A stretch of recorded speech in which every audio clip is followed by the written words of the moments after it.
AG 250 tablet जो Cipla pharma के द्वारा बनाया जाता है। इसका कंपोजिशन जो है एजिथ्रोमाइसिन जो 250 mg में होता है।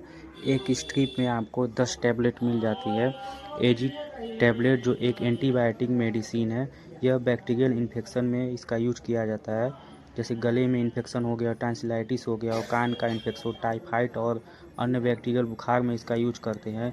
अगर आपको गले में दिक्कत है, कुछ निकलने में दर्द हो रहा है तो इसको ले सकते हैं। इसका डोज जो है दिन में एक बार 3 से 5 दिन तक लेने की सलाह देते हैं डॉक्टर।